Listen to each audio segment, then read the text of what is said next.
A man with no money, no address, and no institutional safety net built a fully functional home in 8 weeks. Not a tent, not a tarp shelter, a properly insulated, structurally sound, heated, water-supplied, livable structure, walls that hold temperature, a working stove, running water, and electric light. His total material cost for everything except the solar panel and the water tank was under $120. And the way he did it does not just tell you what one determined person can accomplish. It exposes what the housing industry has spent half a century hoping you would never think to figure out on your own.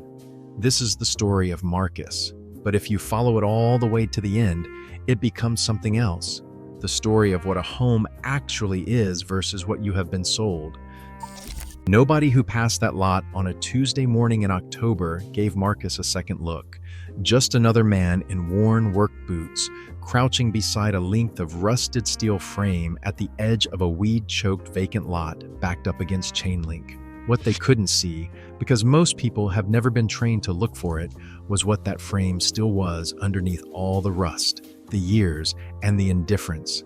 It was a flatbed utility trailer chassis, 800 pounds of welded steel sitting on a tandem axle with electric brakes on both ends, still functional beneath the corrosion. The deck boards had rotted out long ago. 3 of the 4 tires were flat. 2 of the leaf springs were cracked. A bird had nested in the coupler housing.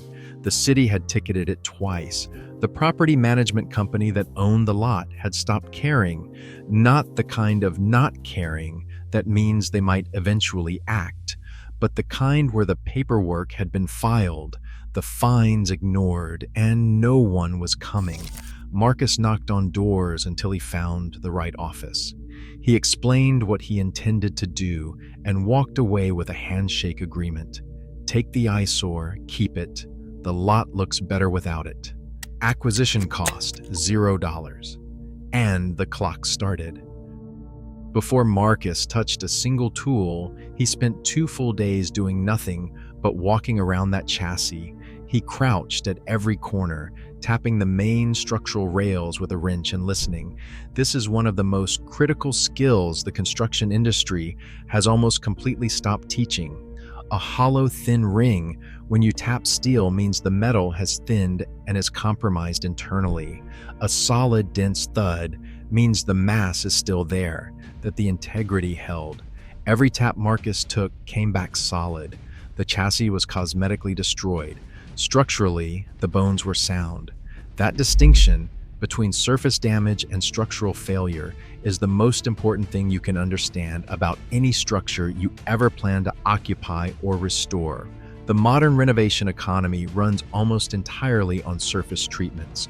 The question of whether the structure underneath is genuinely sound almost never gets asked, because asking it honestly takes knowledge the industry stopped passing down.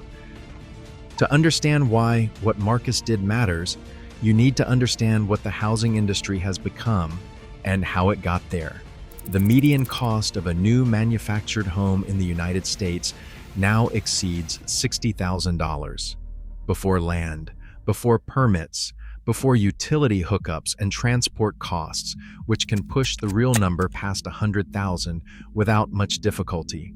The tiny home movement, the escape valve, and the promise of an affordable alternative for people priced out of conventional housing has followed the exact same trajectory. Composite materials photograph warmly and perform poorly in real weather. Beautifully photographed shells sell for $40,000, $50,000, $60,000. Spray foam insulation off gases, volatile compounds for months after installation. OSB sheathing swells and delaminates the moment moisture finds a path in. Vapor barriers installed by crews moving too fast to get the overlaps right ensure that the moisture they were supposed to stop instead gets sealed between layers, where it silently destroys everything it touches for years. You are sold the aesthetic of simplicity, while the actual construction shortcuts its way to a margin. The person inside that shell spends the next several winters wondering why the walls sweat, why the floor flexes underfoot, and why the whole thing ages in 5 years as though it was designed to deteriorate. It was designed to deteriorate, not through malice, but through accumulated choices, each one made to hit a cost target, make a schedule, pass a minimum inspection, and protect a margin at every link in the supply chain. And here is where it shifted. Housing stopped being something communities built together with invested labor and long-term accountability and became something corporations manufactured at scale with interchangeable crews who would never live inside what they built. The moment skilled labor became a cost to minimize rather than a craft to develop, the knowledge started draining out of the process. Framing techniques refined across generations got replaced by whatever could be assembled fastest by whoever was available. Thermal mass, the principle that dense materials like stone and concrete absorb heat slowly and release it slowly, providing natural temperature stability with no monthly energy cost, got replaced by thin-walled assemblies and mechanical systems that require fuel or electricity every single month of your life. And when those systems failed, for people who could not afford to fix them, the industry's conclusion was not that the design had failed, it was that those people needed a cheaper version of the same inadequate design. You were not failed by bad choices. You were handed a product designed to serve someone else's margin. That is not the same thing, and the difference matters. Marcus had spent 15 years working construction before the industry discarded him. In that time, he had framed houses, poured footings, run rough plumbing, read structural drawings, and worked alongside tradespeople who still knew methods that had stopped appearing in training materials decades earlier. He had watched building practices change in real time and watched legitimate techniques get phased out job site by job site, replaced by cheaper substitutes whose failures would only show up years after the warranty expired. When he found himself with nothing, he still had everything he had learned. And what he had learned was this: a home is not a product you acquire, it is a system you build. And the knowledge of how materials actually behave, how heat moves through a wall assembly, how water finds its way into structure, how load distributes through a frame, that knowledge cannot be repossessed. He had no power tools for the first 3 weeks. A manual hacksaw, a set of wrenches, a floor jack borrowed from a mechanic 2 blocks away, a wire brush he used until the bristles fell out. He started with the rust, the patient, unglamorous foundational work of removing oxidation down to clean base metal and treating every exposed surface before building anything on top of it. He used a phosphoric acid solution, the same chemistry naval dockyards have relied on for generations. This is not a coating, it is a conversion. Phosphoric acid reacts directly with iron oxide and transforms it into iron phosphate, a stable compound that bonds chemically to the steel surface and creates a true primer layer from the rust itself, rather than simply covering it. Modern renovation almost universally skips this step. You paint over rust, call it treated, and move forward. What actually happens is the oxidation continues beneath the new coat, expanding silently until the day it pushes through and the whole treatment peels back in a sheet, revealing damage worse than what you began with. Marcus treated the problem at the molecular level, not the cosmetic one. Lumber came from 2 sources: a construction dumpster behind an active housing development 3 miles away, and a salvage yard that sold reclaimed timber by the pound. Reclaimed timber carries something new, growth lumber does not. The trees it came from grew slowly in dense old forests, spending decades building tight grain rings, the cellular structure that indicates dense, stable, resilient wood. That density translates directly into performance. harder, more dimensionally stable, and more resistant to the moisture-driven movement that splits boards and loosens joints over time. Modern framing lumber is grown on managed plantations in roughly 20 to 30 years. The wood Marcus was pulling from a dumpster took a century or more to develop its internal structure. The housing industry moved away from reclaimed material because it is harder to process and impossible to commoditize at scale. Not because it performs worse, it performs better. That's not a contested point. It's just inconvenient. The wall framing went up in week 4. Marcus used a double stud technique, 2 parallel stud walls built with a gap between them. That gap creates a thermal break, a continuous zone of insulation and air interrupting the direct conductive path between cold exterior and warm interior. In a standard single stud wall, every framing member is a thermal bridge, a piece of solid wood conducting heat and cold straight through the wall without interruption. You can insulate every bay between studs perfectly and still lose significant thermal performance through the studs themselves. The double stud wall closes that path. Scandinavian builders have used variations of this principle in extreme cold climates for generations, because in extreme cold, every thermal bridge announces itself immediately on your heating bill. Here is what should stay with you about that. Builders have known about the thermal bridging problem for decades. The physics are not in dispute. Engineering research on this goes back further than most people realize. And yet, building codes in most states in the United States still permit and normalize single stud construction with minimum insulation values, because the minimum that passes occupancy inspection is also the minimum that keeps material and labor costs low enough to protect the margin. You are kept warm enough to occupy the space legally. Anything beyond that threshold is your monthly utility bill.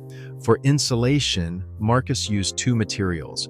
The first was rigid mineral wool, rock wool bats salvaged from a demolition site rated for fire resistance and long-term moisture tolerance. Mineral wool does not burn. It does not absorb water vapor and compress over years the way fiberglass bats do, settling slowly inside your walls, thinning in cross-section, and losing R value in ways that never appear on any inspection report because inspectors evaluate installation, not degradation. Rock wool holds its thermal performance for the life of the structure. It costs more at the time of purchase. That is the only calculation the construction budget ever makes. The second material was compressed cardboard. Dozens of flattened moving boxes layered and friction fit into the interior of the doubled wall cavity. Cardboard is a legitimate insulator. Its cellular air pockets trap heat through the same physical mechanism as commercial bat insulation. Inside a sealed wall cavity with no moisture pathway, it performs. The industry's objection to this is not scientific, it is commercial. There is no product number, no manufacturer warranty, no liability protection, and no profit margin attached to something pulled from a recycling bin. That objection is not the same as the material not working. The roof was a shed design, a single slope running front to back at a 12-degree pitch, built over salvaged purlins and covered with corrugated steel panels from a barn demolition. They overlapped 6 inches at every seam and sealed the seams with butyl rubber tape. No shingles, no felt underlayment, no complex valley flashing. Steel over structure sealed at every joint, pitch to drain. The same principle sheep farmers in Ireland have built on for 150 years. Shed roofs do not accumulate the snow loads that gable roofs do. They do not demand the intersection geometry that produces failure-prone valley flashings. When a panel fails, you replace that panel, not the roof. Week 6. The interior. Marcus built his sleeping and sitting platform from stacked concrete blocks salvaged from a demolished retaining wall, topped with a layer of reclaimed hardwood flooring. This was a thermal decision as much as a structural one. Concrete block absorbs heat slowly throughout the day and releases it slowly through the night, smoothing temperature swings inside the enclosed space, warming the interior during cold overnight hours, absorbing heat during warm afternoons, and releasing it after dark. In a small, well-insulated structure, even a modest mass of concrete produces this effect measurably. The modern tiny home industry fills every square inch with lightweight foam, composite panels, and thin veneers, maximizing perceived spaciousness while eliminating exactly the thermal behavior that makes a small structure genuinely livable across an entire year. Marcus chose mass over the illusion of space. Water came from a 60-gallon tank sourced from an RV salvage lot for $12, plumbed to a cast iron pitcher pump mounted at counter height in the kitchen area. This is a hand pump design in continuous production since the 19th century. The leather cup seal inside costs $3 to replace, and it lasts for years under daily use. No electric pump, no pressure tank, no power required. The pump delivers water. That is the complete system. For hot water, Marcus coiled copper tubing around the flue pipe of the wood-burning stove, preheating water as it moved from the cold storage tank to the use point, using heat the stove was already producing and venting to the atmosphere. No propane heater, no electric element. The stove's exhaust heat, the waste product of the primary heating function, handles the secondary job at no additional fuel cost. The stove was a marine-grade cast iron unit designed for boat cabins, where fuel economy and reliable heat output in a small, enclosed space are both non-negotiable. Marcus fueled it from scrap dimensional lumber collected from the same dumpsters as his framing material, cut to length and stored in a ventilated bay framed beneath the chassis. Based on the stove's rated output and his wall assembly's calculated insulation value, he estimated 40 pounds of dry wood per cold night to hold 65 degrees Fahrenheit inside. His actual consumption ran within 10% of that figure. By week 8, the structure was complete. Sleeping platform, cooking surface, running water at a hand pump, lighting from salvaged LED strips running off a single car battery, charged by a 40-watt flexible solar panel bonded to the roof, walls that held heat, a floor that felt dense and solid underfoot. Total loaded weight approximately 4,000 pounds within the towing capacity of a standard half-ton pickup truck. Road legal at 5 feet 10 inches wide with no oversized permit required. Total material cost, excluding the solar panel and the water tank, $120, not per square foot, not per month. Total for the materials that shelter a human being through winter. Let that sit for a moment before we move on. The deeper question here is not how Marcus did this. Everything he used is documented. Every technique he employed is established, most of it centuries old, none of it proprietary or difficult to find. The question is why most people don't know any of it exists. The answer is not complexity. The answer is that the housing industry, in the same way the food industry obscures the gap between growing a crop and eating it, has inserted itself between you and the knowledge that a home is materials and method, that it is something a person with accumulated understanding can build, not only something an institution can sell you. The moment you genuinely believe that shelter requires a mortgage, a contractor, and a certified product, you are a permanent customer. The moment you understand it as knowledge applied to materials, you are something else entirely. Marcus didn't join a movement. He didn't find an alternative system. He used what he knew, and what he knew was enough, because knowledge, unlike a mortgage, cannot be repossessed. Here is what you can take from this today, wherever you are.